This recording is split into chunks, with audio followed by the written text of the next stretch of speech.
Hey. Hey, Right. so, Matt, tell me, do you have any more subreddit highlights for me? Did you just ask me in Italian? Yeah. The readers can't... Here, hold on. I'll do the hand gestures at my microphone stand. Thank you. Thank you. Do you have any more subreddit highlights?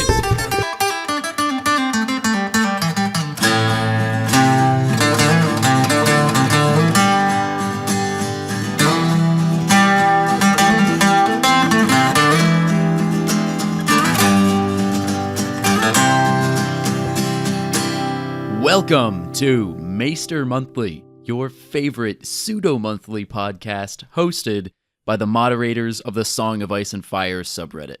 Before we begin, this podcast is spoilers extended, which means material from The Winds of Winter and the Game of Thrones TV show is fair game. You have been warned. My name is Michael, also known as Bookshelf Stud. And my name is Eliana, also known as Glass Table Girl. And my name is Matt, also known as Joe Magician. As always, we are going to have a suite of fantastic subreddit highlights to talk about today. Some extremely juicy things, including, surprisingly, words from George R. Martin himself, which I think makes 2 consecutive episodes now where we have some new George R. Martin interview to discuss. That's pretty good. Let's see if we can keep the streak up. But before we get into all of that, we wanted to read some iTunes reviews. We wanted to open up the big sack of Raven letters that's been sent over to us, right? Yep, that huge sack. Yes. Oh my God. Yeah, we wanted to blow open our huge sack, and just take a look at what's inside. So we logged onto iTunes.org and we read all of the reviews. Is it .org? No, I don't think it's not. It's absolutely not. It's .edu. Yeah. Yes, iTunes.biz. And Matt, do you have any reviews that you found? Yeah, the first one that I saw was from AK Ladybird on May 24th. She wrote, Hugo Award winner, Hugo Hill. Love these podcasters, especially Eliana. Woo! Wow. Got a fan! Wow. Keep up the Futurama references. I think we can do both of those things. We can celebrate Eliana and talk about Futurama. We can do both of these things. Futuramaliana. AK Ladybird is great. I've seen her around on Twitter, and I guess also on the subreddit. She's great. Thank you so much for the kind words. I feel like it's we kind of glossed over the Hugo Hill joke. Oh, I love Hugo that. Hill. Yeah, that's such a high quality joke. It is. I'm honestly a little jealous. AK Ladybird, you're officially invited onto Maester Monthly to make jokes. To be on this Hugo appropriate podcast. That's right. You can be a writer for next season. There was another one from Angry Joe's. Not me. I didn't do this. Now, I also don't think this is the popular internet movie reviewer Angry Joe.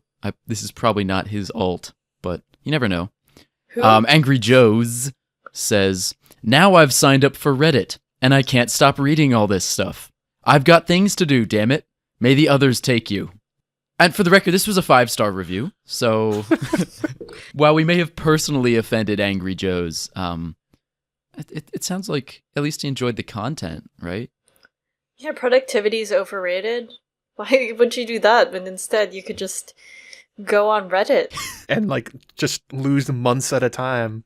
This is the way we do it. We're breaking you the way it broke us. People talk about having a blackout or something, but I'll have Reddit outs where, I'll just lose an entire week to being logged on too hard.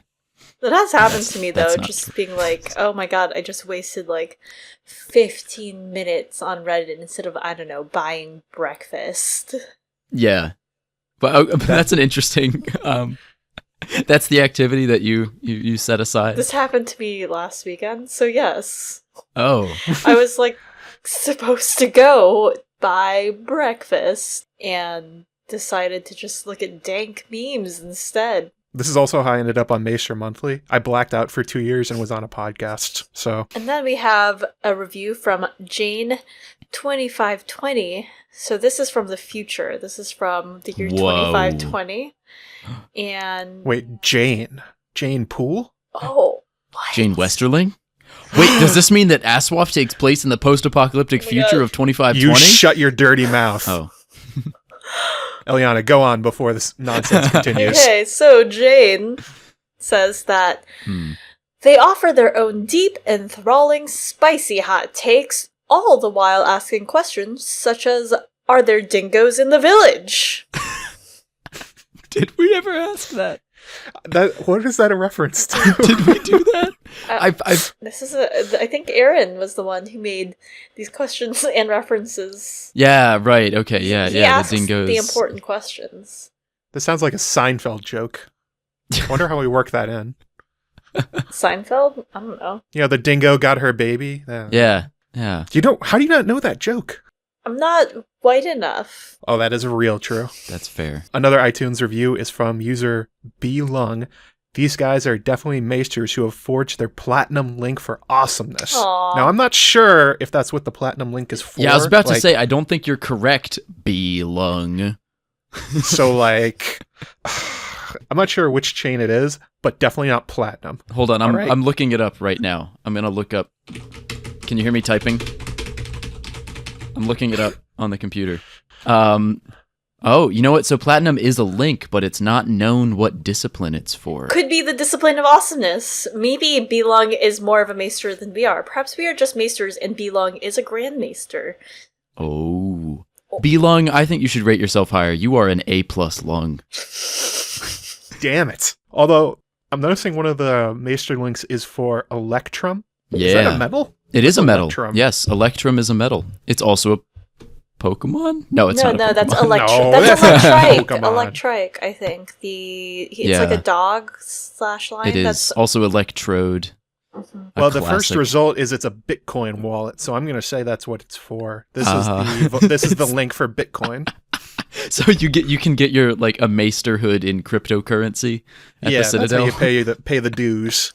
You give them half a Bitcoin. Honestly, if anyone in Aswaf seems like they would be into Bitcoin, it's Lazy Leo Tyrell. Ooh, yeah. He would be a Bitcoin miner, but he'd be tricking Pate into do it for him. Another iTunes review comes from Berry Girl 79, from the distant past of 79 AD. Together, says Berry Girl, the hosts cook up a pod that's a sure recipe for a fun listen. Maester Monthly stirs it up with the occasional spicy takes to make an Aswaf stew 1,000,000 times better than any bowl o' brown. That's because it's spicy. This review gets 5 stars from me, to be honest. True. Is that because it's about food? Yes. I'm sure that Bolo Brown would be better if they threw in some spices. Well, other than the Blue Bard, more spicy than a singer. Yeah, that's just kind of gamey meat. I mean, he was very thin. It's like putting pigeon in your soup, you know? Like, it's just not that satisfying. Is pigeon not Trust me. enjoyable to eat? Have you eaten pigeon? I don't know. I would assume that I have. Why? I've eaten. Like, are we talking in a dish, or like you like chased one down, caught it, and then ate it raw? Oh no! Why would I eat it raw? Because you're an animal. Yes, but dragons are also animals, and they don't eat their food raw. That's Ooh, an excellent counterpoint. That's great right there. This actually reminds me of an anecdote from Con of Thrones, where Sanrixian, shout out to Sanrixian, and I were very drunk and walking back from McDonald's, maybe, and she picked up a pigeon that was being beat up by other pigeons, and she No! carried him to safety. Oh. And then I made her wash her hands. Yeah, And that's that was a the good end idea. of that story. Yeah. We did not eat that pigeon. What a savior! This is what happens when I'm not there to chaperone you guys from place to place while you're very drunk. You pick up pigeons, Yes. just like dirty birds. Dirty birds. My friends actually have. I don't know if it's still open for subscription or if they're even making more. They have a pigeon zine, and Oh yeah, you showed me yeah, this. it's great. Oh, that sounds amazing. It's really Yeah, good. if you ever Wow. visit me, I'll show it to you. To everyone listening to the podcast. Yeah. Is that an open invitation? No, and then I realized anyone who comes over, I will show you the pigeon scene. It's limited edition, so please be careful in handling it. Our next review comes from Whistling Bat, who says, you will enjoy this podcast even if you don't follow the ASWAF Reddit community. They tap into the fan hive mind for the best analysis, theories, and news. They are also a log of fun. A log. So that typo is in the actual iTunes review. I assume it's a typo. I don't know. I just watched American Vandal Season 2. Oh my god. It's so good! It really is. Did you finish it? I did finish it. Oh, yes. I was just thinking of the log song from Ren and Stimpy. I don't think I remember that. It's log. That's Something, it's good. Hang on. I think that's us. I get this. Can you do it to the tune of the Mexican hat dance? I think I might recognize it. Ooh, I might be able to. Okay. Yeah, it's from Ren and Stimpy. How did you never see this? It's called The Log. And it goes, what rolls downstairs alone in pairs and over your neighbor's dog? What's great for a snack and fits on your back? It's log. Wow. I'm not doing the rest of it. So that's us. We're that log of fun. We are the We're log of fun. From Ren and Stimpy. I like to think of it as like a captain's log. Like we're a record of fun. Oh, I thought we were Nerd! talking about specifically the captain's log. I was like, why the captain's log? What's wrong with anyone else's log? I Michael. like to think of it as the captain's big sweaty log. Oh. Ugh. And this last one actually comes from Matt. Matt Furs Toss, though. Not me. But maybe it's you. I don't know. I don't toss furs. True. Okay. So Matt Furs Toss goes, oh my god, you know Delilah? I laughed so hard when you brought up Delilah. Thank you for appreciating this, because I, as you know, was surprised to find out that other people know Delilah. Delilah. I think we challenged our listeners to call into Delilah and make requests. So I'm hoping that happened. Like, I would like to hear a Delilah request for Rhaegar from Jon Connington. That would make me happy. This one's for my silver prince, and I hope I showed him all my father's lands, but he wasn't that impressed because he gets way more land from his father. Anyway, here's Wonderwall. Summerhall, yeah. So if you actually do this, if you call into Delilah and make a request, please let us know so we can find the clip and laugh. Seriously. I hope Delilah does a podcast. I hope there's a downloadable version of Delilah with like ads for mattresses. I'm sure it exists. Blue Oh, there Apron. has to be. I know what I'm binging tomorrow. 10 hours of Delilah. It's Delilah, but she's doing like a true crime thing. Like her sultry voice. What if it's like an autobiography? It's Making Delilah. Oh, Do you think that's her real name? I hope so. No, her real name is Samson. Oh.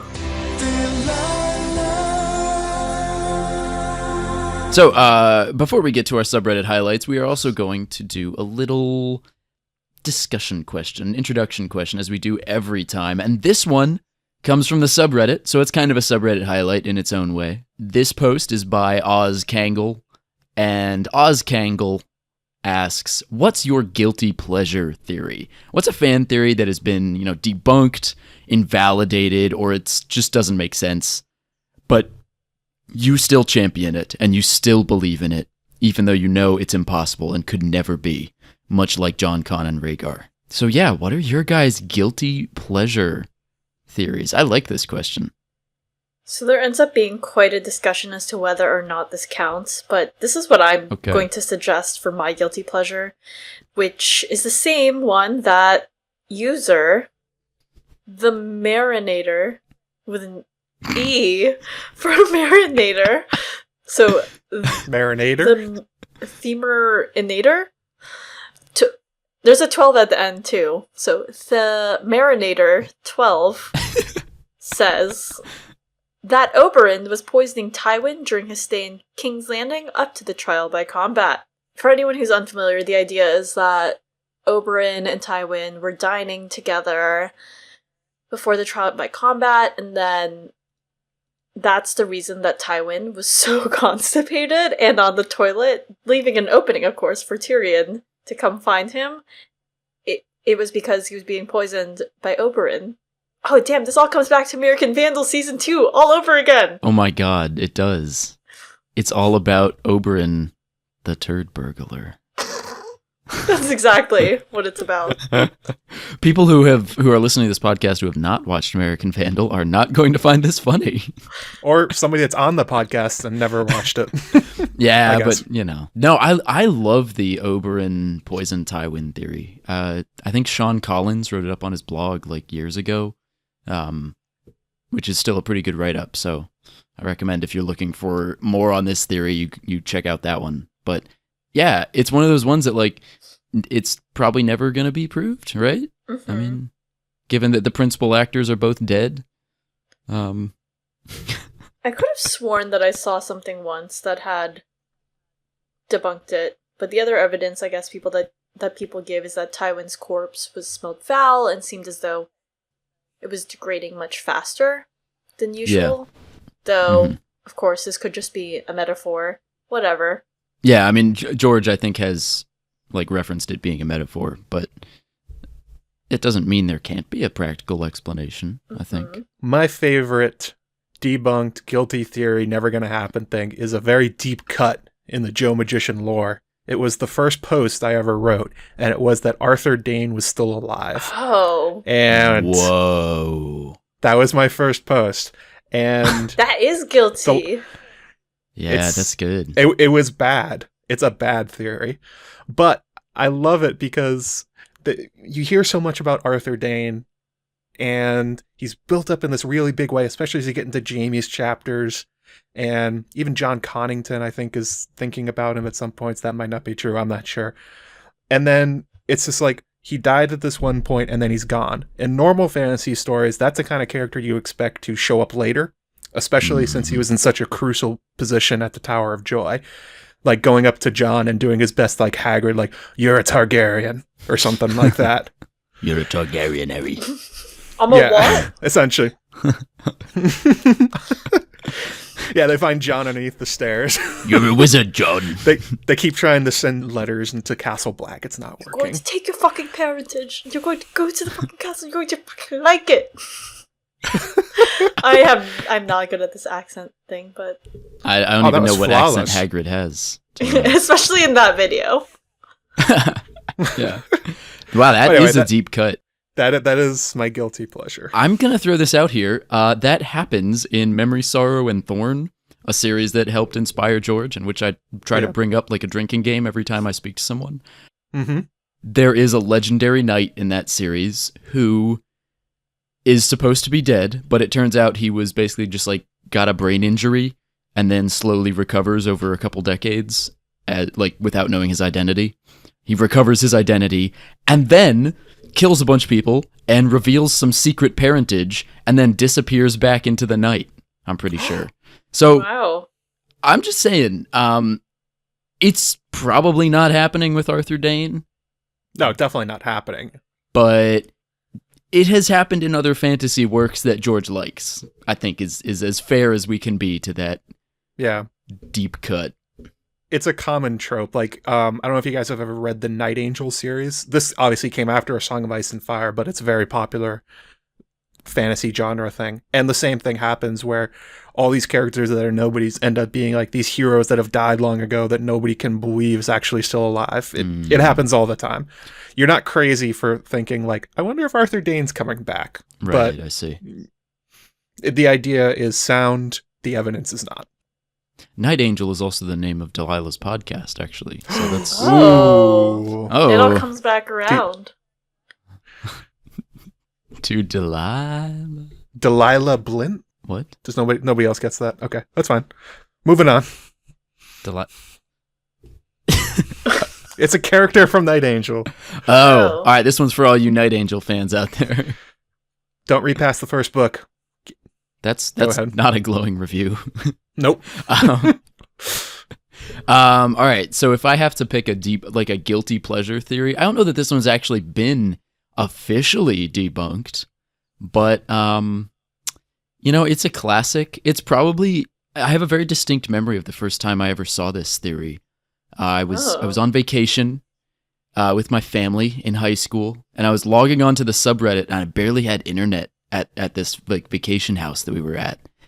And so I'm like struggling, I'm holding my phone up in the air and like trying to get it to refresh. And it refreshes, and I load the subreddit, and the very first post is Euron equals Dario equals Benjen. It was the Ben Dario or whatever. Yeah, Ben Dario. It was the Benjen equals Dario theory, and that's my guilty pleasure theory, along with the Euron edition as well. Is the Euron Benjen Dario thing? I think the thing about the Benjen twist was that it was just like not plausible exactly, but one of those things that's like technically, logistically in the story, we have no way to disprove it, even though it can't possibly be true. And I think that's what I think I like it so much because of that. Something that like it's like a Schrodinger's theory. Like, yeah, we don't know if it's true or not, do we? Because it's in a box. You don't know anything about Schrodinger, do you? I was a liberal arts major. No, it's so yeah, Benjario / Benjuron Bengiario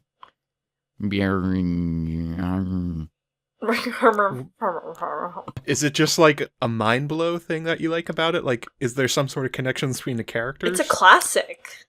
It is a class. I mean, I think that's it. Is honestly, it's the meta angle to it. My associations with it. Yeah. Very positive memories, and it left a big impact on me. It's like mac and cheese. I'm sorry. What? What? Mac and cheese? It's like home. This It's theory. the Benjen Dario Euron theory is my house with the red door. I'm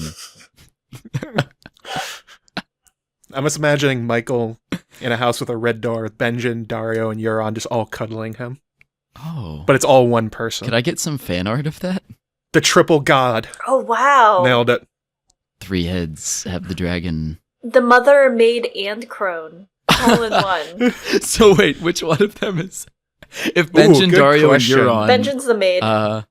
Benjen's the maid, okay. Dario is the... Mother, and then Euron's the crone. Yeah, okay. Makes sense. Actually, this kind of works. crone? Oh, yes. Actually, I would swap Dario and Benjen. I think Benjen, because he has a parental sort of role. Yeah, for Jon. he's more of a mom. And then I know he's technically a virgin, or like. That's where I was going with that. Wait. Yeah. Are you theorizing that Benjen's a virgin? No. I think I'm just saying that he is kind of, I guess, celibate and innocent. Yeah, he's got that sort of purity thing that gets associated with maiden archetypes. Hot take: Benjen got laid at the Harrenhal tourney. He was too young. Don't put that on Benjen. He is not too young. He was like 8 or 9. He was. That's not true. He was 16. No, he couldn't have Just been. kidding. When was he born now? Though we don't actually know when he was born, unfortunately, but he was at the oldest 14. See, 14. 14-year-olds No, can get he down. couldn't have been 14. He had to have been like 13 or so, because there's like a whole recovery period after someone gives birth, right? And Lyanna Stark was she 14 or was she 13 at the tourney? So she was born. I think she was 15. No, she couldn't be 15. She died at 16 and was missing for 2 years. Yeah, so she was born in the year 266 or 267, and then on Benjen's wiki article it says in 267 or later. So yeah, he's probably young. There's probably more than a 9-month gap between him and Lyanna. Hopefully, yeah. So yeah, he was probably pretty dang young. Well, anyway, we went hard on disproving that. I'd have to defend. Welcome to Benjen. Maester Monthly. That's right. Defension. That should be the title of the episode. Defension. I'm putting that in for now. We'll see if it sticks.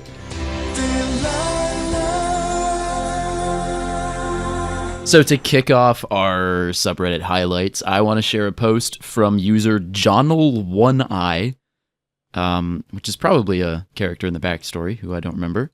And this post is titled "The Purpose of Nymeria's Wolfpack."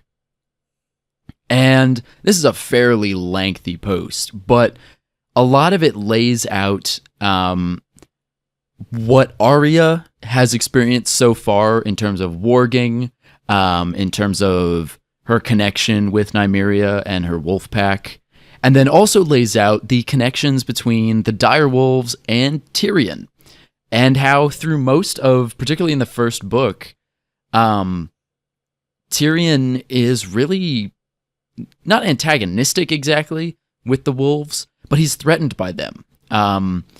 When his chapter opens up, like the very first line of his chapter, I think, is "Somewhere in the great stone maze of Winterfell, a wolf howled."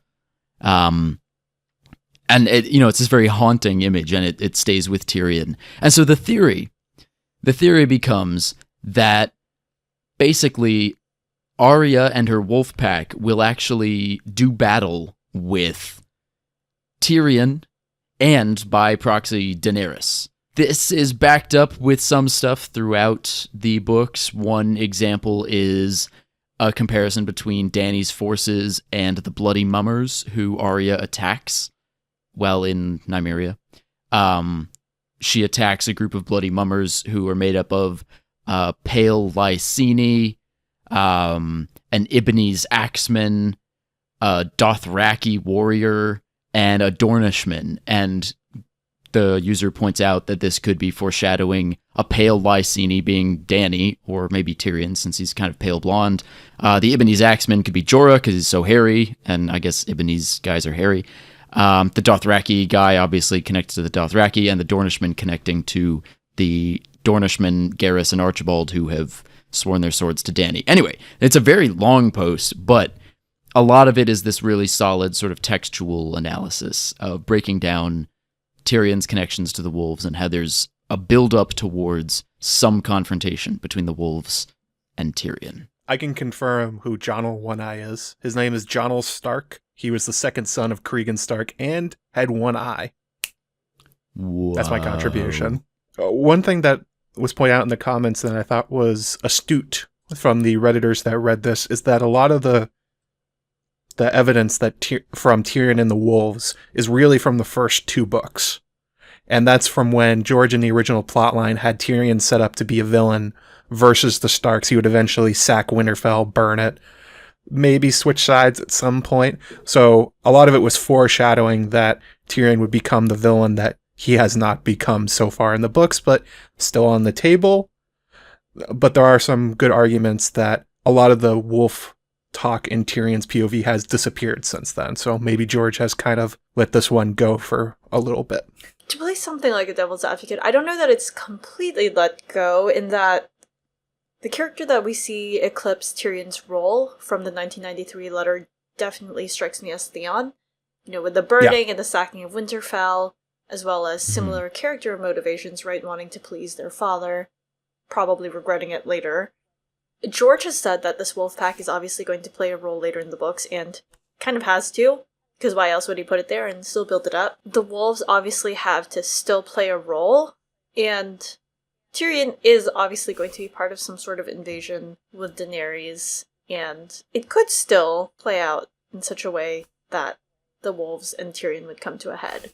As the user points out, there is that whole rule of three thing, and because some of it is in the world book, at first I was like, well, does it count if it's in the world book? But I, just to not have inconsistent standards, feel very strongly that Old Town and the Citadel and that library there are going to all burn, and it's almost burned down, but not yet. Almost burned down quite a few times, some of which I think occurs in the world book, and I'm like, well, if I'm going to count that, I gotta count this. I see what you mean. Yeah, right.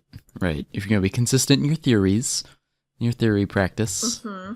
Yeah, right. Yeah, so there is some mention of sort of a rule of three pattern. Two examples, I think, here in the world book where the Children of the Forest use packs of wolves to defend the Riverlands. Yeah. The first and second time the wolves lose. No, the first time they win, they rip the men apart. The second time they fight the Andal King, Errig the Kinslayer. Right, Kingslayer. Yeah. And they send, the Kin or Kingslayer. But the children send wolves and ravens and all the animals they can find at these Andals and lose, and that's how High Heart got chopped down, according to this legend. Yeah. Yeah. Okay. Right. Thank you. So the idea then is that with the rule of 3, there will be a third battle between the wolves and Eastern invaders. And the same thing goes for Tyrion, where he's threatened by direwolves twice in the story. Once by Ghost and once by Grey Wind, Summer, and Shaggy Dog, all together. And so the idea is that this is going to be repeated a third and final time, with the attacker being Nymeria, the only living wolf left. No, there's still Ghost, and Summer's still technically alive. The only one who has not attacked Tyrion. That's what I mean. That's different. Yeah, the wolves are, what does George call them? His Chekhov's Wolfpack. They're going to do something. Yeah, definitely. There's the great theory about how the Winds of Winter prologue will be from Ilan Payne watching the wolves attack the Freys as they are escorting Jane Westerling to the wedding.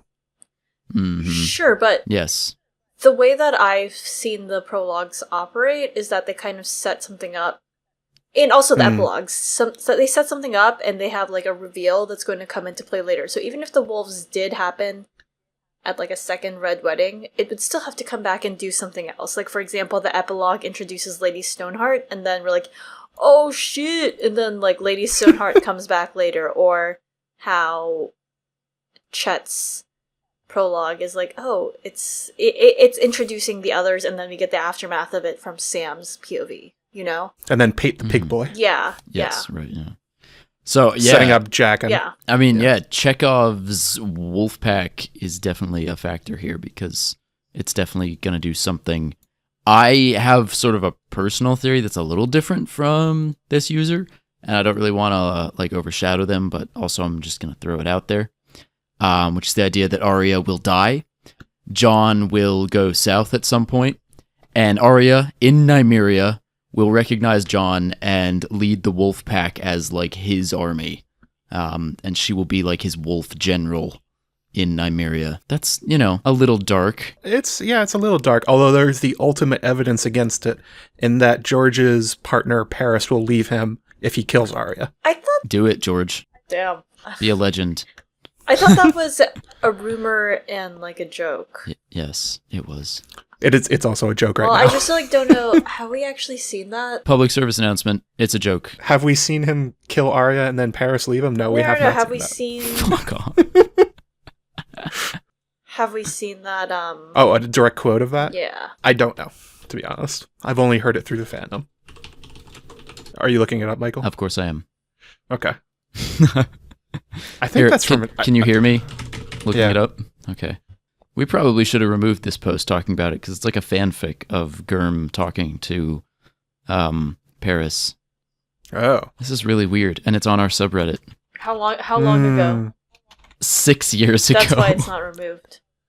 Yeah, 2012. Wow, long time ago. You didn't have rules in 2012. Christ. No, it was the wild Westeros back then. Yeah, anyway, I'm not looking this up. Fuck it. Wait, I got one. Oh, no, never mind. No, that's a different thing.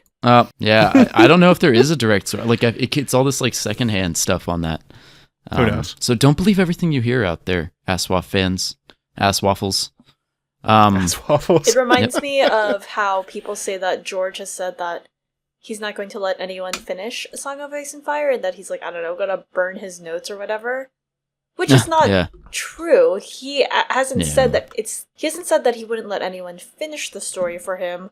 What he actually has said, as elucidated by Adam Whitehead, who also goes by Wordhead on the subreddit, is that the way that he takes notes, which is very much not, and how he doesn't exactly plan his story out, makes it difficult or impossible for someone to finish his story. He's not against it, it just isn't possible to do it according to however he would do it or his vision. Another good post, actually a pair of posts from recently on the subreddit, posted by user Kaldter. User Kaldter posted that in August 2017, George R. R. Martin visited St. Petersburg to attend a fantasy convention and gave a bunch of interviews. And this user helpfully translated the sort of key points of the interviews, which just got released in a new Russian fan sci-fi magazine or whatever. And there's some interesting nuggets in these interviews. These are two posts. One is called Newly Released GERM Interview from a Year Ago. The second one is Newly Released Interview from a Year Ago, Part 2, GERM on Absolute Evil, Climate Change, and Caviar. So, do you guys have any favorite... There's a lot of little nuggets in here. A lot of nuggets. But do you have a particular nugget that you prefer to all other nuggets from this suite of nuggets? There were some very good nuggets in this one. Good. My favorite nug was, the question was, how did Tough Voyaging begin? What is the message behind his heroic deeds? And why does he travel with a cat? And George answers, I can't do a George accent. Or, I'm not doing it. Impression. I can't do it. Impression, that's it. A George accent. No, a George accent. Hit the Georgies. In Georgies. In Gurmies. So he answered, Tough Voyaging began in 1985. At the time, I wrote a lot of short stories and was trying to sell them to various editors, but it wasn't always successful. So I had to submit a short story for an anthology. I just read the new Jack Vance novel then and wanted to write something in his style, a story with interesting characters with weird names and mannerisms. Thus, Tough was born, and I wrote my first story with him, and it was published. Then they started to ask me whether I would write something new about Tough's travels, and he was always on my mind. That's why I started writing new stories about him, and with time I had enough short stories and novellas for a whole book. I try not to put ideas and messages into my books, but some of Tough's stories have a certain common theme. I wanted to show the consequences and dangers of overpopulation. And as for cats, I just like cats. Now, the interesting part I think about that is not particularly the Tough Voyaging part, but the idea that he's saying, I try not to put ideas and messages into my books. That seems like a controversial statement. So, I mean, and we should also probably remember that this is a GERM quote translated into Russian and then back into English. So, might not be 100% the exact wording he was using. For sure. But yeah, that's a funny one. This does line up with what he says in Dream Songs, where a lot of the time his short stories are not, and his books are not meant as like philosophical exercises, or he's not trying to put some sort of message or ideology on you. He's just kind of writing his takes on his favorite authors. That's what most of his short stories have been. Mm-hmm. So that makes sense, but I think for a lot of us who have gone as deep into A Song of Ice and Fire, there's quite a lot of philosophy and thinking about hard questions and messages. So it's hard to balance what he's saying here with what we've observed in the fandom. I get what he's saying. Like, as I've said, he's not writing Atlas Shrugged, right? It's not meant to be a reaction, I guess, against, ironically, Russia. Because Ayn Rand was very influenced by her experiences there. The fact of the matter is that all literature exists within a certain time period, within a certain culture, and it's reacting to that. And George has said many times about how he was so influenced growing up by the Vietnam War, and you can see shades of how his perspective on the Vietnam War influences the way that he writes war and those sorts of conflicts in The Song of Ice and Fire. And George, of course, isn't writing to make a specific statement, perhaps, and trying to convince people to one side. But I think that a lot of fantasy and science fiction, no matter what it is exploring some sort of social issue, or it's a petri dish, right, in which we explore how people are and how they react to certain injustices in the system or something wrong to problems and how they solve it. I feel conflicted about this GERM quote because on one hand, it's definitely true. He's not writing something particularly didactic or preachy. You know, it's not. We don't have characters turning to the camera and going like, and that's why we don't litter, kids. You know, like it's not. It's not Captain Planet. But it's also kind of bullshit to be like, I don't put big concepts in my books. Like, of course you do. You're just not necessarily doing it intentionally, and you're not necessarily doing it to preach, you know, but big ideas exist in these books. I mean, when you think about, like, when people try to sum up what the series is about, we look at things like Brienne going, you know, 7 against 1, no chance and no choice, or Davos going, you know, what is the life of one bastard boy against a kingdom? Everything.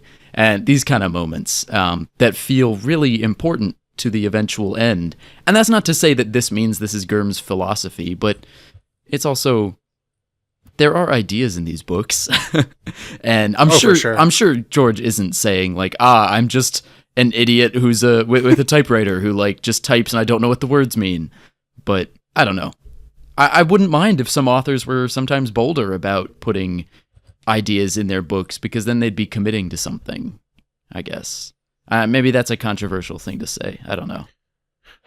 I imagine that maybe, like you said at the beginning, this is probably maybe some words were lost or some meaning was lost. If I have to imagine George thinks of it in terms of he's asking questions, and maybe he means that he's not providing answers.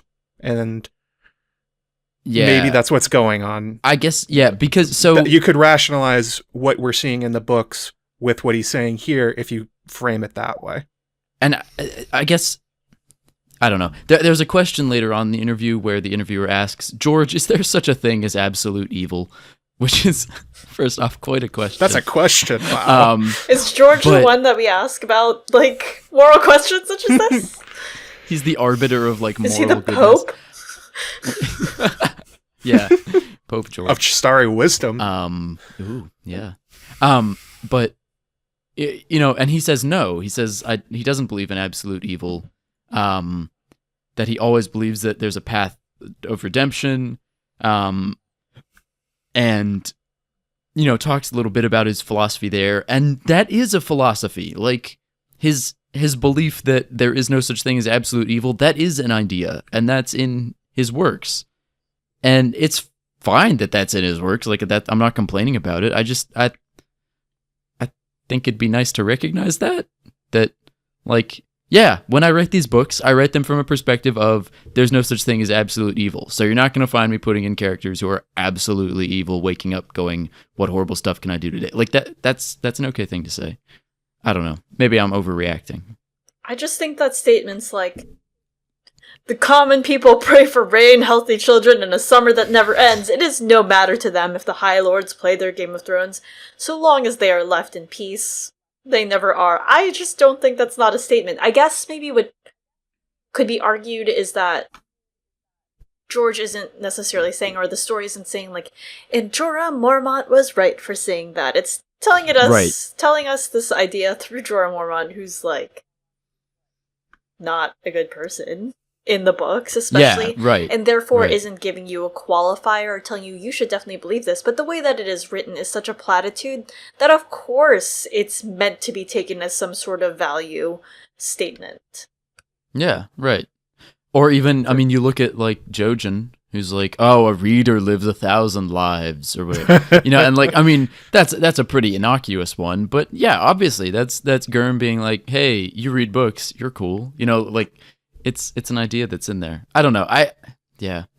It's just something that bothers me about like the sort of backlash to preachy things. And I think things that are trying to communicate a specific idea or like political concept or something, that's not inherently bad. It's just bad if you do it without telling a good story. And George knows how to tell a good story. So he doesn't have much to worry about. Da, comrade.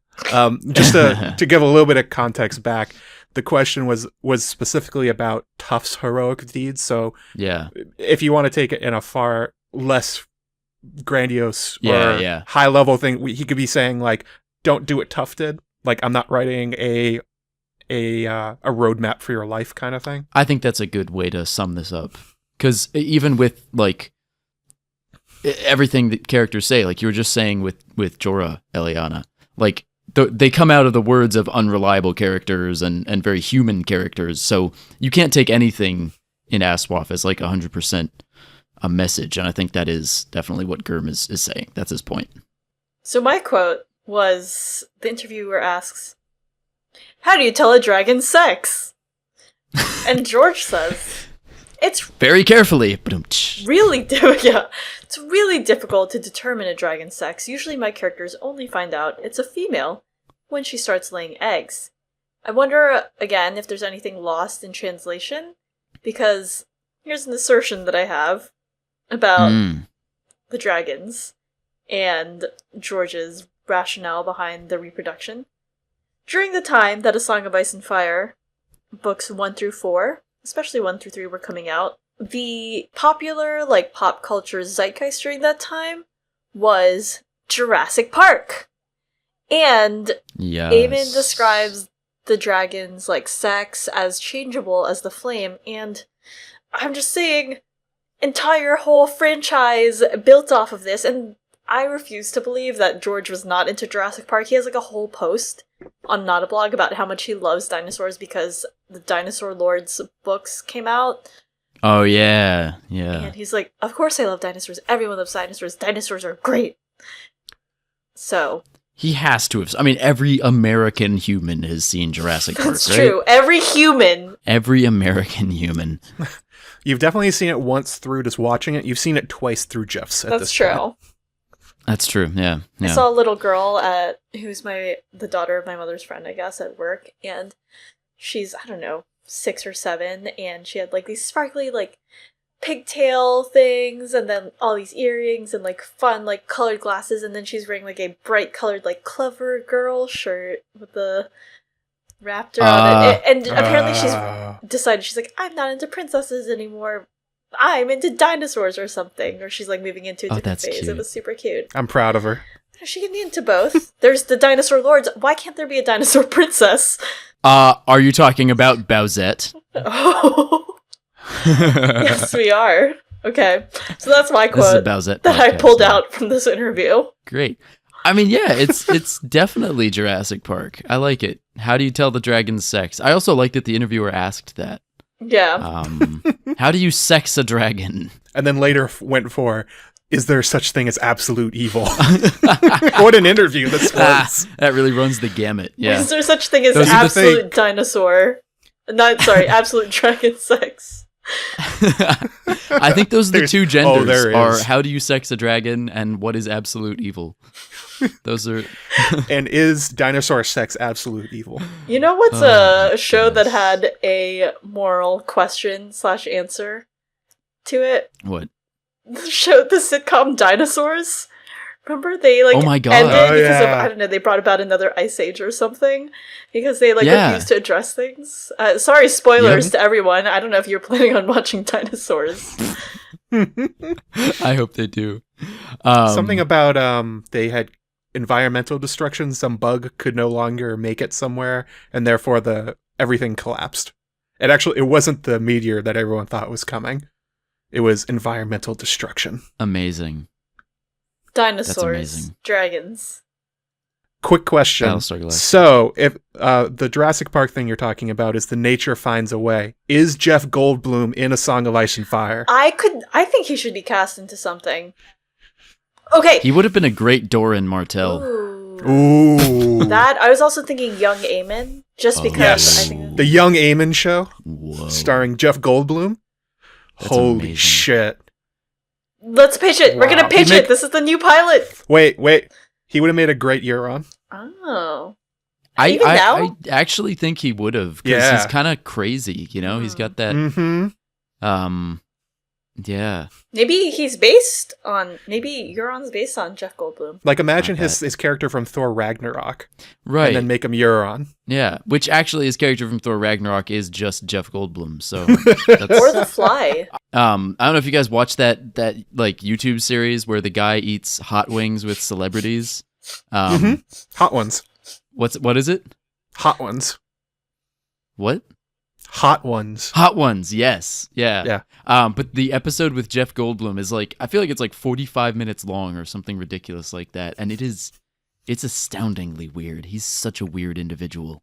But anyway, yeah, he'd be a great Euron. Oh, he would have been a good Littlefinger. I do like Kirkcaldy as Littlefinger, though. And by Kirkcaldy, I mean Aidan Gillen. Yeah. Like, They both... He was great, but also Goldblum would have crushed that role. Goldblum as Varys? I just think that Conleth Hill does such a good job. He's perfect. He's so good. Yeah. He is Varys. How about an unconventional one, like Jeff Goldblum as Robert Baratheon? Ooh. Or Jeff Goldblum as Ygritte. Oh, that is right. unconventional. You know nothing.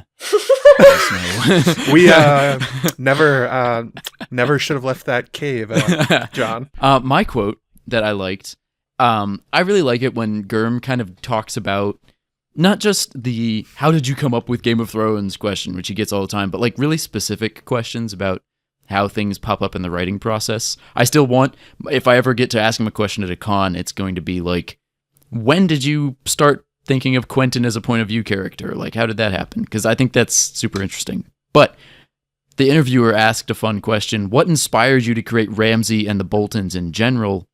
And Gurm's answer was, I love when people show interest in Boltons. He says, I came up with Ramsay when I needed one more villain, as I'd killed off a bunch of old ones. Moreover, it helped develop Theon's story, deprive him of several pieces of flesh, and make him Ramsay's slave, pushing to submit to darker drives. I won't write a whole book about Boltons, but they'll be showing up every once in a while. And of course, they will play a role in Fire and Blood. They do? Fire and Blood? That's a fun little teaser for Fire and Blood, isn't it? Boltons. Fire and Blood out November 20th in all American retailers. That was November 16th. Fire and Blood out sometime in November. Before Thanksgiving. But no, I liked... First off, I thought it was interesting that he said, I came up with Ramsay when I needed one more villain as I'd killed off a bunch of old ones. And Ramsay pops in pretty early in the story. Like, who had he killed off that he needed to, like, supplement with Ramsay? You know what I mean? Definitely Joff. Yeah. I don't think... Well, yeah, but Ramsay is a threat at the beginning of book 2. Like, I see it... when he makes Delilah Hornwood eat her fingers or whatever. I see that as him planting those seeds. Like, he was planning ahead and getting his garden ready, because we don't see the full monstrosity of Ramsay. We kind of get an idea of it in Clash, but it really comes to the forefront of the story, right? In Dance. And you think of, I want to say it was King Aerys II as the user, or Aerys II Targaryen, who had written that post about the different villains for the different arcs of the story. And you have Joffrey and Tywin, and then you have Ramsay, and then you have Euron, in all likelihood, as shown by the Forsaken. And I think that you can see that progression once Joffrey and Tywin die out, end of Storm, and then Ramsay comes in. It's more just like setup in Clash. That's a good point. Yeah. It also could have happened that, I mean, you're talking about chronologically where he shows up. He could have gone back and written that in after getting to the latter parts of the book and being like, well, I'm going to have to kill off these guys now. Oh, wait, I need to invent a character. Goes back to those early chapters, inserts Ramsay. Yeah, that's fair. And I could see it like Ramsay, quote unquote, isn't as much of a character at the beginning. And he just has this vague idea of, oh, there's some like weird lord doing something that's causing trouble for Bran. And that's as much as he knows. And then later when it turns out, the idea of writing it in to connect to develop Theon's story, which is what he says, because that's really Ramsay's whole point is he's Theon's personal devil, basically. Which actually makes a lot of sense when you think about how Book 1 still has a lot of those same hints of Tyrion taking on that villainous role. I still think he's going to take on a somewhat villainous role, but the one that is specified for him in the 1993 letter, and how much of that gets shunted off onto Theon. So it makes sense that Ramsay, you know, as Matt was saying, there's some setup of him in game, and then he starts like coming into Theon's story and Clash, and then comes full force in Dance. Oh, he sure does. Yeah. Oh, he comes in full force. I've got some insight into why he loves people asking about the Boltons, though. What? From the short stories, this is the kick I'm on for the last few months, George has written about characters exactly like the Boltons for decades now. In the story The Skin Trade, in the story In the Lost Lands, in, what's that other one? Dying of the Light. These sort of characters who are completely evil bastards who skin people and use the skinning in order to steal powers and identities and things like that. This is a long-running trope he's been inserting into many, many, many of his stories. So the fact that he found a way to make a villain and also bring back this archetype of villain that he loves makes perfect sense. Yeah, it's funny that his answer in the interview was that he doesn't believe in absolute evil, because he sure does like writing just really monstrous people. I mean, he writes them with solid motivations, which is kind of the point. Like, they don't just wake up and like cackle. But yeah, I mean, I think you're right. The Boltons are definitely part of that sort of like thread of horror that he's always liked having in his stories. Specifically in the Skin Trade, spoilers for the Skin Trade, the Boltons skin people, and there's rumors that like they wear them and become the Starks. That's actually just a thing in the Skin Trade. He made it real for that one. And it's sort of like, this is why Bolton is not that crazy. George has written that concept into other stories. So is that your actual guilty pleasure theory, Bolton? No, he's not doing it in A Song of Ice and Fire. He just does it previously. Okay. Arthur Dane's alive, believe it. But it is like a thing through the Faceless Men, which I guess, yes, George has been exploring that for a long time, but you're not going to change my mind that it's also inspired by the movie Face Off, which was in fact an award-winning movie, and when I say that, it was actually true this time. What award did it win? Did it win a Razzie? No, it won like legit awards. Fuck you. Dude, What? Face Off is a What masterpiece. Award? Are you kidding me? Yeah. Give me a It's second. pronounced face/off, actually. That makes sense too, you know? Take your face off. Nicolas Cage. Or maybe it was nominated, whatever. Let me... I think it was a Razzie. It was nominated for an Academy Award in the category of sound effects editing. So it also won Saturn Awards for Best Director and Best Writing, and the MTV Movie Awards for Best Action Sequence and Best On-Screen Duo for Travolta and Cage. The Saturn Award is a legit award. It is. But Barbara Schulgasser of the San Francisco Examiner called the movie idiotic. So, I agree, Barbara. You're idiotic. You're an idiot. Hey, Barbara, come on, Maester Monthly. You have an ally right here. We'll defend your position against these two haters. We're going to do an unpopular opinion Thunderdome on the movie Face Off and never once mention A Song of Ice and Fire.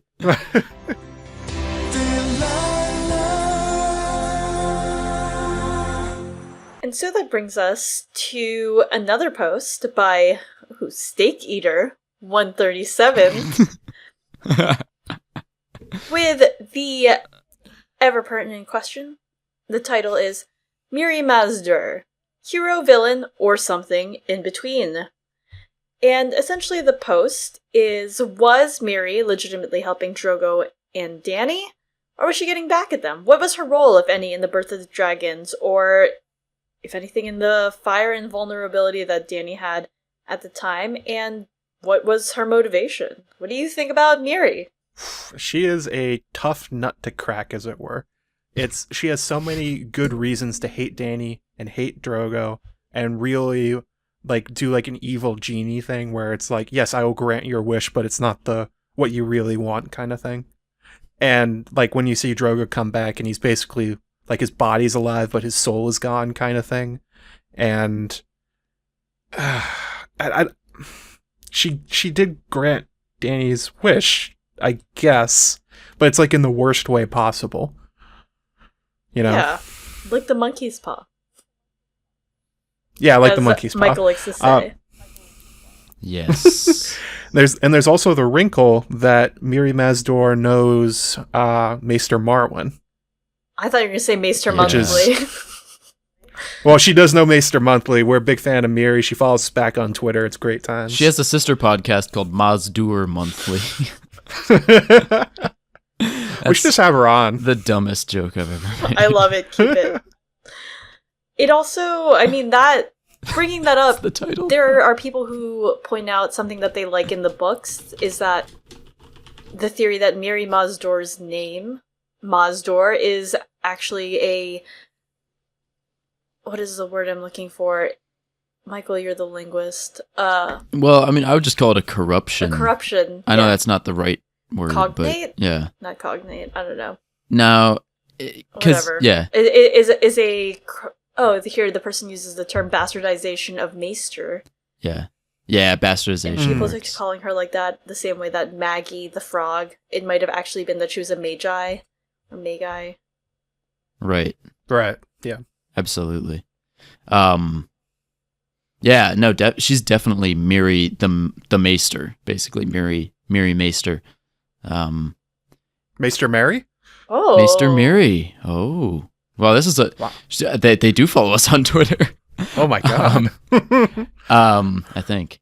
Yeah, she does. But the real heart of the question here is like how do you judge her ethically on what she did? I mean, there's no absolute how- evil, Michael. Do we even know what she did? Like, Well, that's also part did of the she question. really screw Dany? Did she even cause the eggs to hatch, or is that something Dany did on her own? Like, what's her actual role from the death of Drogo to the hatching of the dragons? Did she do anything?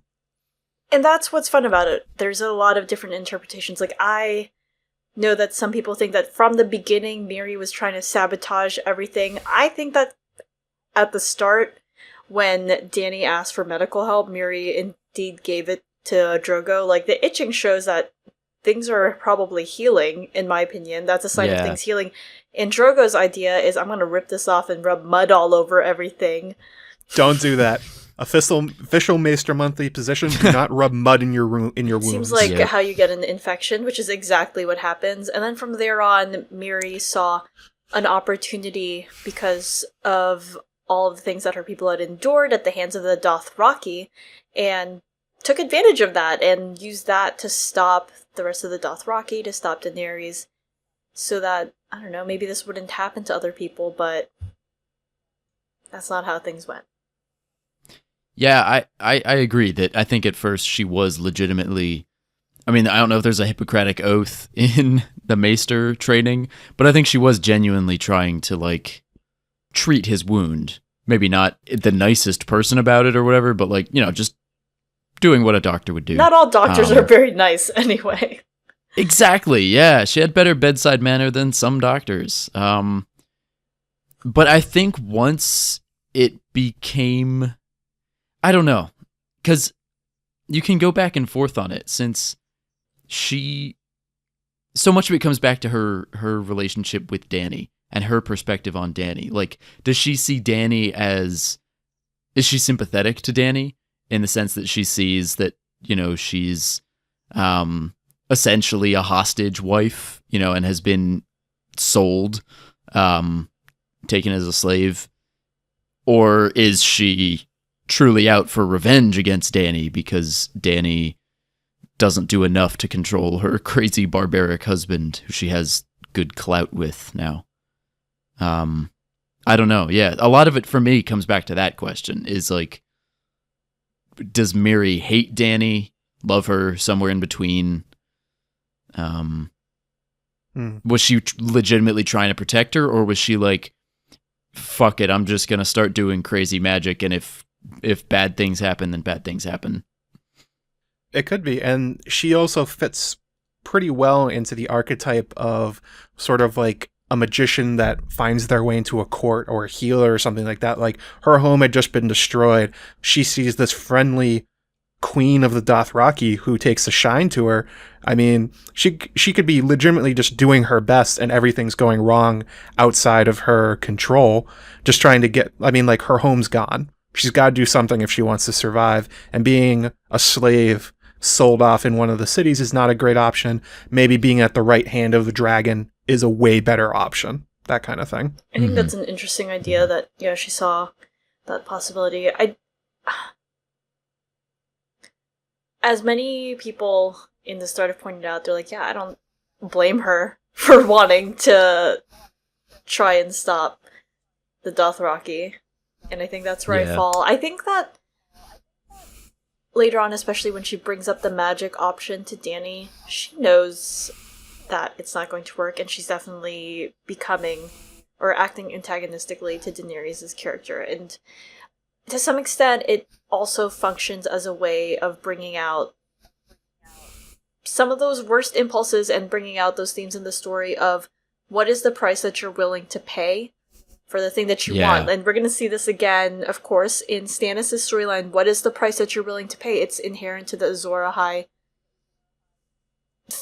story that runs throughout The Song of Ice and Fire. And when Daenerys finds out that her son did not survive, but theoretically Drogo did, Mirri says to Daenerys that she knew the price. And Daenerys inside her internal monologue says, "Did I?" And she resolves that yes, she always knew what the price was, that there's no way that it could have just been a horse. Yeah. I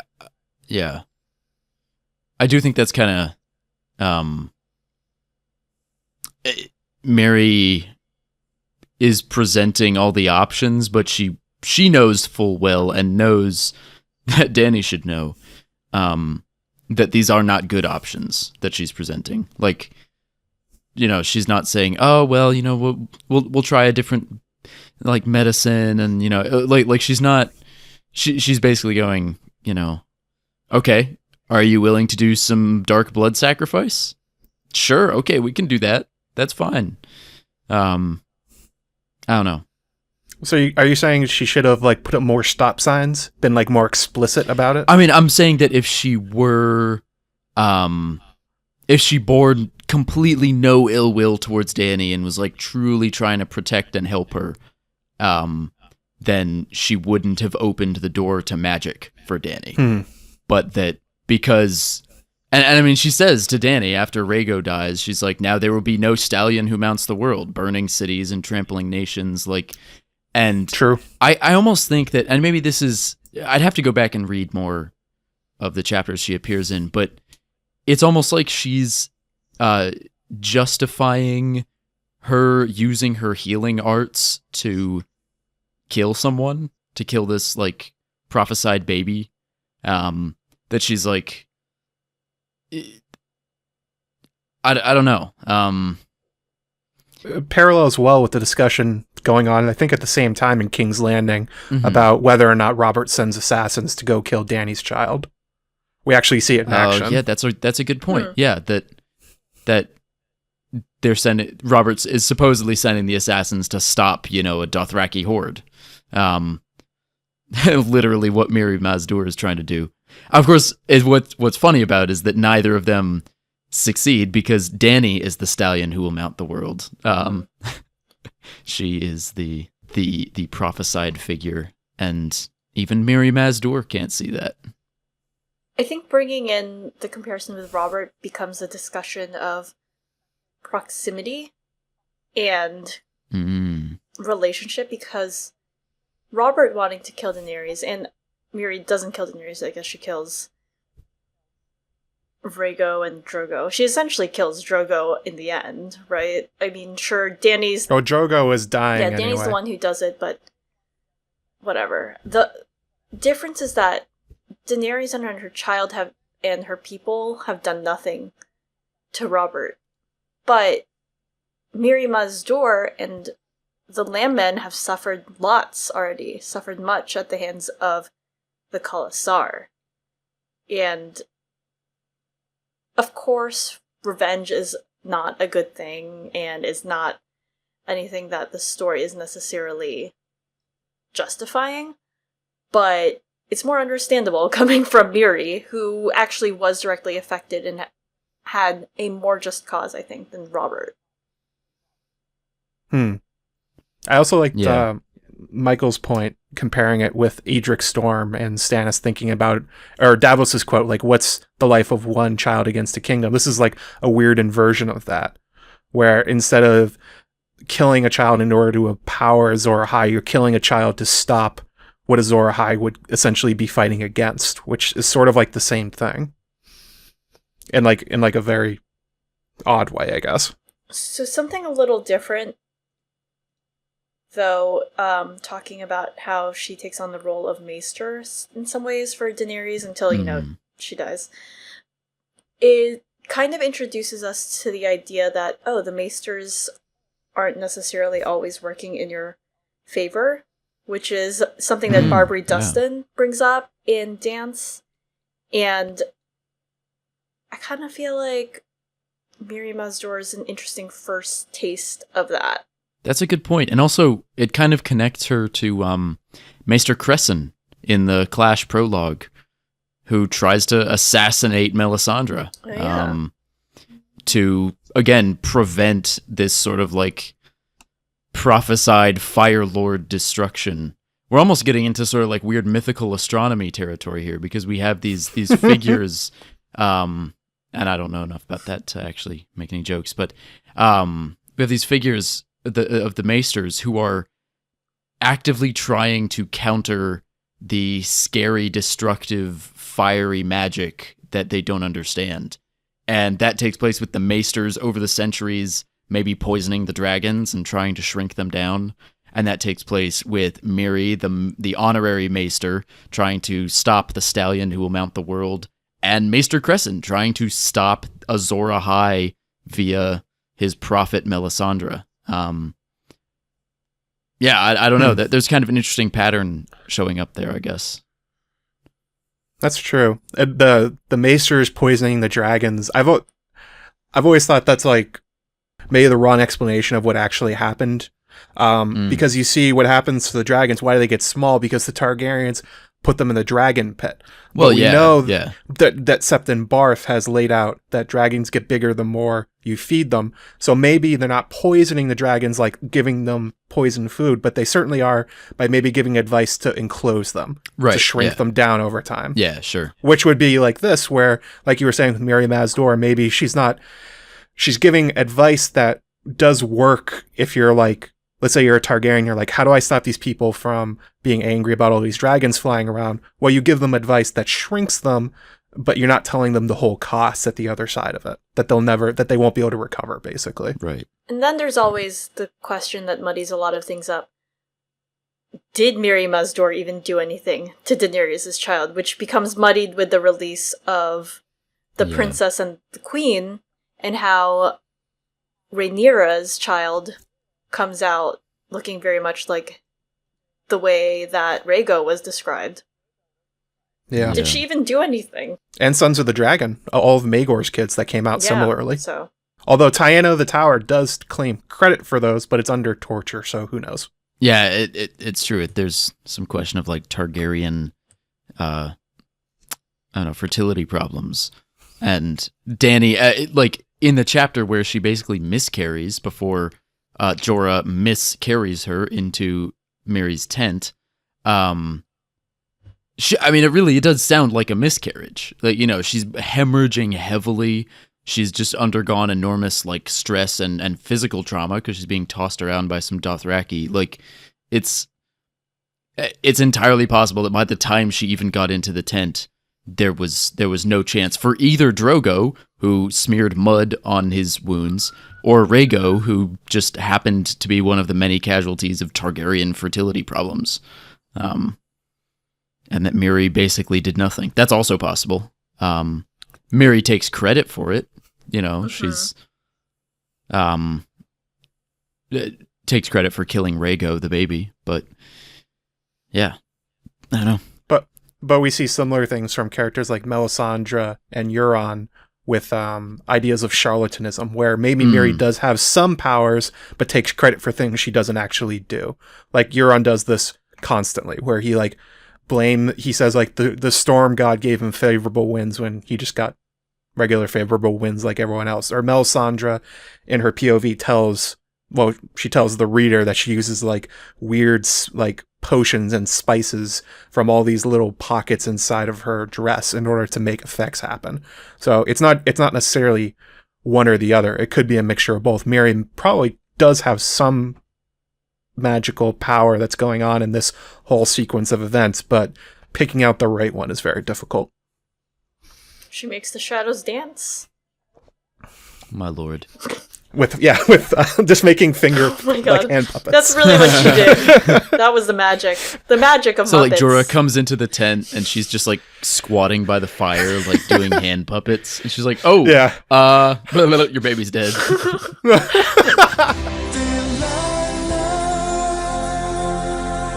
So Matt, do you have any other subreddit highlights for us? I do, and it's from the wonderful, wonderful writer in the Song of Ice and Fire fandom, Cantus. It's Cantus, guys! It's a Cantus! And his post is titled, "Another Reason for Using Bale the Bard." Now, what Cantus is doing in this post is he's referencing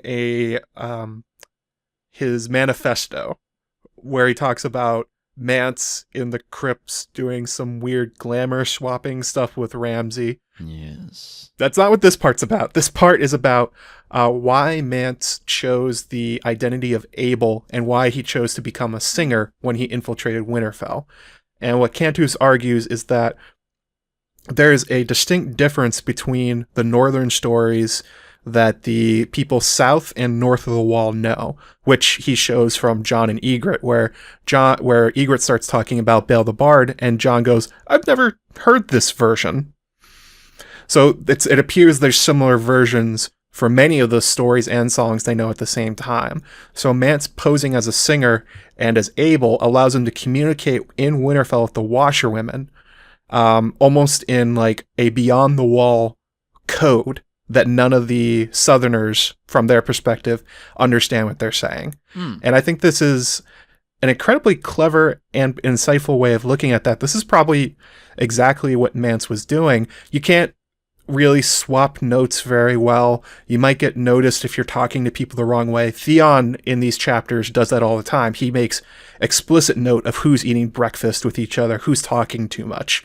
But Mance could just sing a song, and all the other washerwomen could, or even just one of them, could get the message and relay it to the others easily in a very tactical way. And I think this is a brilliant insight from Cantus.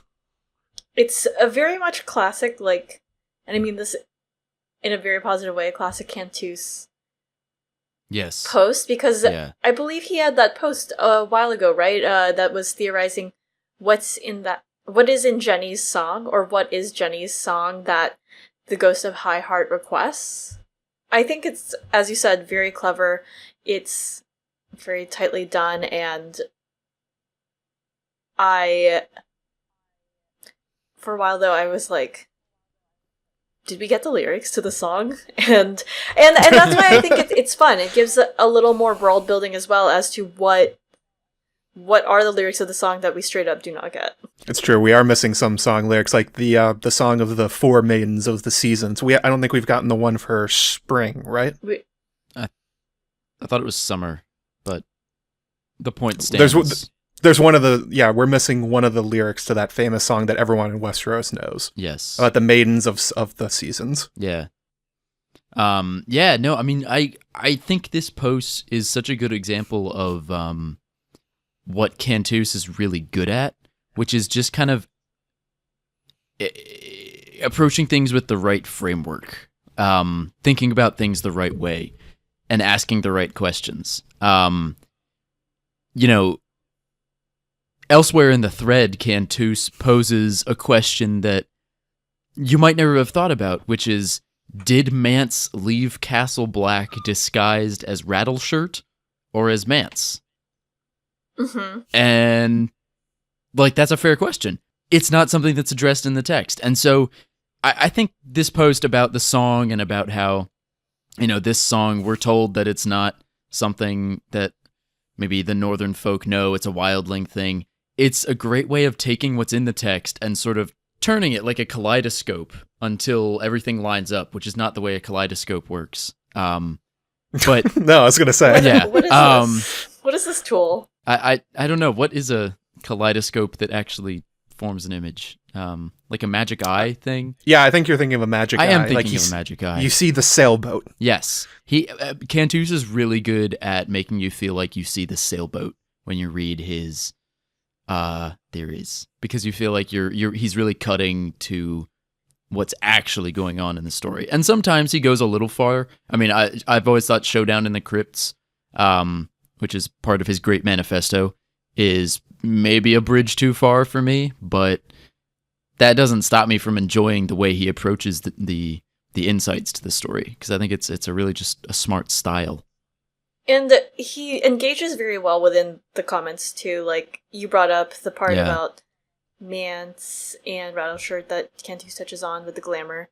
But there's a little more evidence that he brings up in the comments. Like, for example, he says that Mance specifically told Jon that Bale inspires his own exploits, and it makes a ton of sense to use the song as the plot because of how every wildling, of course, knows it by heart. And he says that he actually thought that the sad, soft song that Mance played twice at Winterfell was in fact Jenny's song, but now he thinks it's the song of Bale.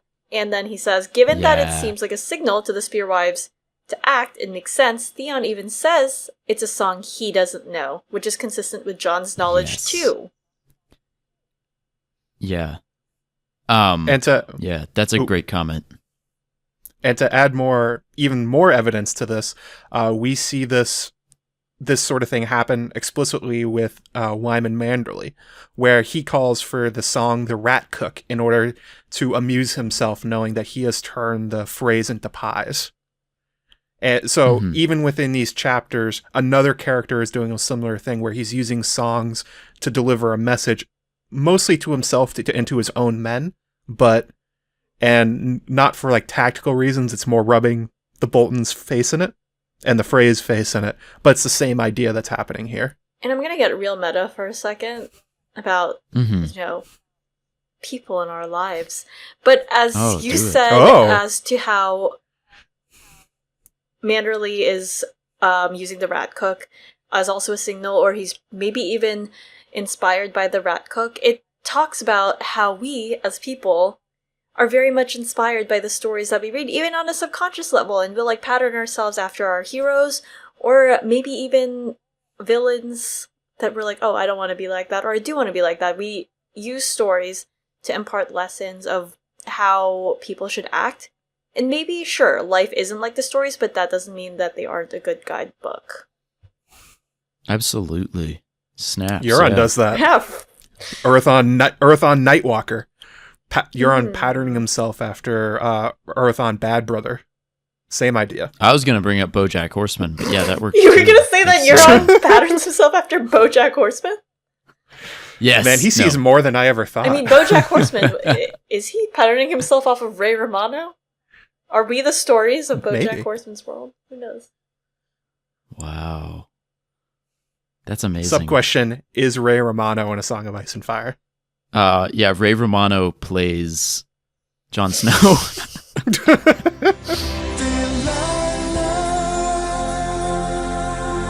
And for our last subreddit highlight, I found these comments that I liked within...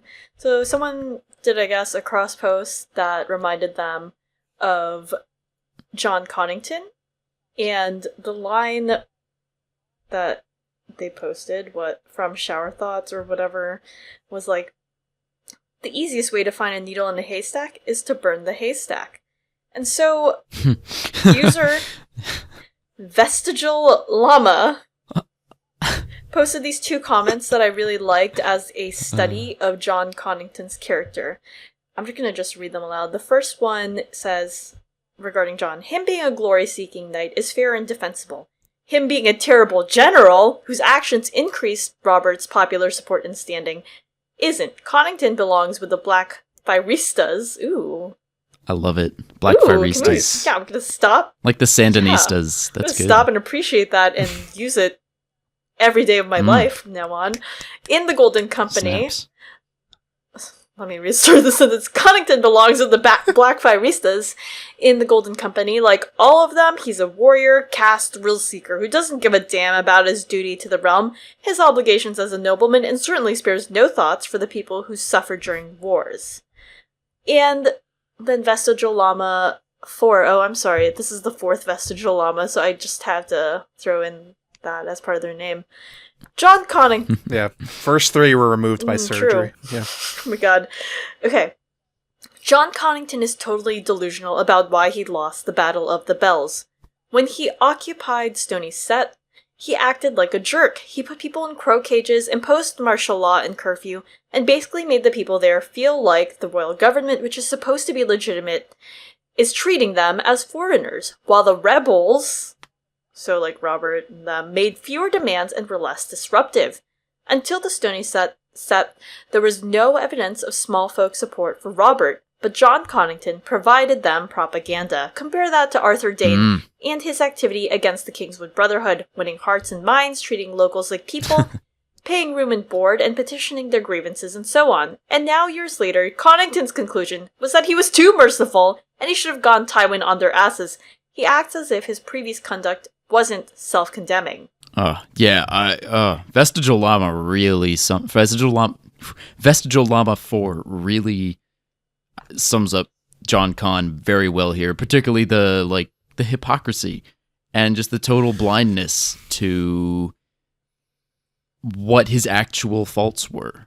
And I think it is true that basically you have two options. You don't sort of do the middle path like Jon Connington.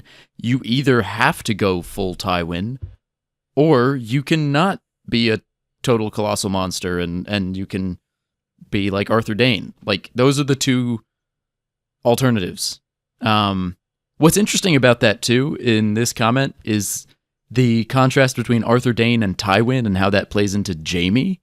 Ooh. And I know this is about Jon Connington, but Jaime too tries to sort of thread a middle ground in Book 4 in the Riverlands, where he's trying to get peace, but it's peace that's based on like just awful, horrible war crimes, and it's peace, but men like Randall Tarley are the winners and things like that. And it's this middle ground that Jon Con also was caught in, and I think we are going to see maybe Jaime go one direction, hopefully like Arthur Dane, and Jon Con go the opposite direction, like Tywin. Yes, I think that's a really great observation. I mean, it seems like Jon Connington missed the lesson. Another reason why it struck me is that recently I've read the Arianne Winds chapters for the first time. And in Arianne 2, we are at Cape Wrath, I believe. Yeah. And close to Griffin's Roost, I think, but we're not quite there yet. And these are lands that the Golden Company, and thus Jon Connington's men, the people that he's leading, have already taken over. And it is exactly like the way Vestigial Llama described Stony Set. The people feel as though they're not allowed to do anything, they're not being treated well. We have Lady Mertens. Yes, Lady Mertens talking about how she's basically a prisoner in her own home, and that the women of her household have been likely raped and assaulted by the men of the Golden Company. The small folk, their animals are dying, and shit's bad. And this is the person that Varys is trying to prop up as like, this is your shining example, this is your king on the hill, and he's going to make everything beautiful and better, and what he's done is not that. And a lot of that comes down to Jon Connington's leadership. Definitely. And you can draw a lot of parallels between what's happening in those chapters and the Ironborn occupation of the North, especially the Glovers and Lady Glover. The parallels between Asha and what's happening there and Arianne's happening down in the wait, what is it? This in the Stormlands. That's where it is, right? That's where this is happening. Down in the Stormlands. It's almost the same thing where it's just raiders as far as the small folk are concerned. Now, Jon Connington and Aegon believe they have a really good cause, but, you know, like we're saying, that doesn't matter to the people they're stealing from. And that was a key point to Varys' and Illyrio's plan that has fallen through, is a lot of people forget that the Dothraki were supposed to go first, and Aegon was supposed to solve that problem. Right. So it's not that Varys was unaware that he needed a problem to solve, which would be incompetent leadership and an invading horde. It's that Connington ignored that completely. And Tyrion, by pushing Aegon to leave early. Right. It completely messes up the plans that Varys put into effect and are not going to happen. It's probably going to be why Aegon fails. Yeah, I think that's a good point. That, this is something that gets raised in the thread by Casual Philosopher 1, who's talking to Vestidril Llama 4. I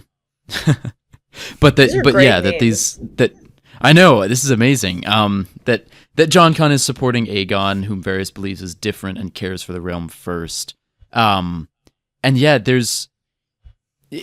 It's like there has to be sort of a liberation that comes with this glorious revolution, this glorious restoration, rather, that Varys is planning for. There has to be some sort of element of liberation to get popular support. But instead of shooting for any place where they could accomplish any sort of liberation, like maybe in the Riverlands, the Golden Company lands in the one kingdom in Westeros, except for maybe, like, I guess not the one kingdom, lands in one of the few kingdoms in Westeros that has been untouched by war, pretty much. Like, the Stormlands has escaped most of the battles so far. And Jon Con lands there and he's like, hey, you guys thought you were having a good time? You were fucking wrong. And just starts like locking people up. And yeah, it's just so dumb.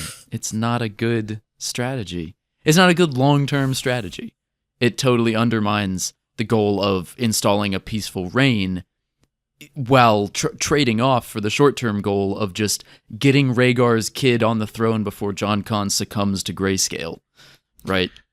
That's the craziest part, that Connington thinks that people seeing Rhaegar come again will make them forget all the things he's doing to them.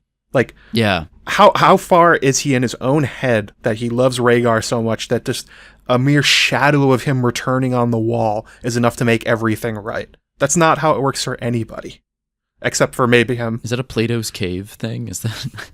Yeah. To an extent, that is how a lot of people think of politics, and even like their own lives in general. They're like, oh, if I just had this one person here, everything would be great. But Jon Connington, as pointed out by this post, as pointed out by many people when thinking about how the lesson that Jon takes from Tywin is he doesn't see how Tywin's legacy is falling apart. Like, the whole reason they're going to be able to take so much of Westeros is because Tywin's legacy has been so weak, and he is going to completely miss that lesson entirely. Right, yeah. You don't...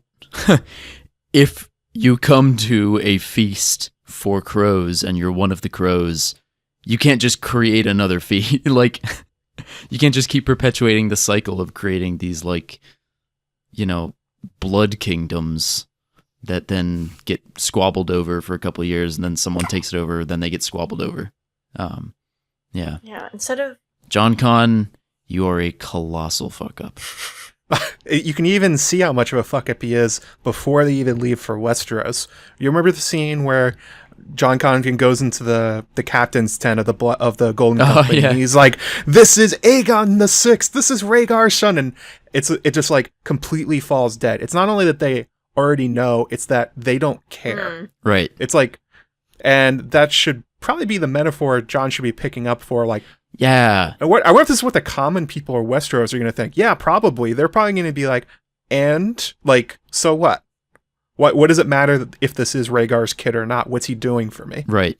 And, well, they're definitely going to care now that all their shit's shitty. Boy, I am so glad we can swear on this podcast now. I'm gonna take full advantage of it, but also I was just like, what are words anymore? I don't know. All their shit is shitty. It's all shitty. So actually, that wraps it up for our subreddit highlights for this episode of Maester Monthly. So just as a reminder, like we said last time, we will be doing these hopefully more frequently, every 3 weeks-ish, sort of pseudo-monthly. And most episodes will just focus on some subreddit highlights, some, nice catches and hot topics from the last month. Keep your eyes peeled for other special things that will pop up. As always, you can find us on iTunes, on Google Play, on Stitcher, on Acast. Let us know if you want to find us somewhere else, because we can probably make that happen. Our social media, you can find us on Facebook and Twitter. And of course, we're always on YouTube, if you prefer to listen on YouTube. The videos are just going to be sort of a title card right now, so you don't have to actually open your eyes at all. You can just close your eyes and listen to our sweet, sultry voices Delilah. in your ears. Delilah. I'm going to hunt down the audio clip of that and try to put it in. So, yeah, you can find us on all of those places: Google, iTunes, Facebook, Twitter, YouTube, Acast, Stitcher. And, of course, on all of those forums, you absolutely need to smash the like button. Coming up this month outside of Maester Monthly, Matt and I will most likely have a very spooky Halloween treat for you. That was God. That's my witch laugh. So you get to hear me do that for like 2.5 hours. I'm not sure about if you 2.5 hours, but sure. Yeah, we'll see. That will be on my YouTube channel. We're going to be talking about...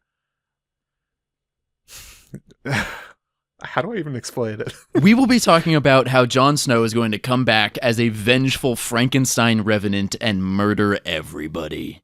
He did it better. Michael did it better than I did. That'll be coming out sometime in October. Hopefully right around Halloween is the goal. Either Halloween 2018 or 2019. Who knows? I mean, 2018. Oh, wow. I got to move some stuff around. Definitely 2018. Okay. Eliana and I also recently appeared on the YouTube channel Gray Area in separate episodes, where Gray is doing a rewatch of the show titled Overwatchers. I got episode 3. Eliana and Chloe got episode 4. Nice. So make sure you go check that out, because they are awesome and hilarious, and Gray is wonderful. Surely is. That was a very fun episode to record. And then, of course, you can find me on my YouTube channel, youtube.com/JoeMagician. I recently launched a podcast version of my videos and live streams. They'll be coming out on Podbean, iTunes, and Google Play soon, so make sure to check that out. And there'll be some articles from me on Watchers in the Wall in the near future. Along with Michael's video, there will be one with Shakespeare of Thrones about the 3 witches from Macbeth. Finally, it makes sense. And then a redo of my Waymar Royce post. No. Cool. I have been Glass Table Girl, aka Eliana. Thank you for listening. And I have been Matt, also known as Joe Magician. I have been Michael, also known as Bookshelf Stud. Thank you all for listening. Thank you everyone on the subreddit for creating such fun content for us to discuss, to talk about, to dive into, and we can't wait to dive into more of it next episode.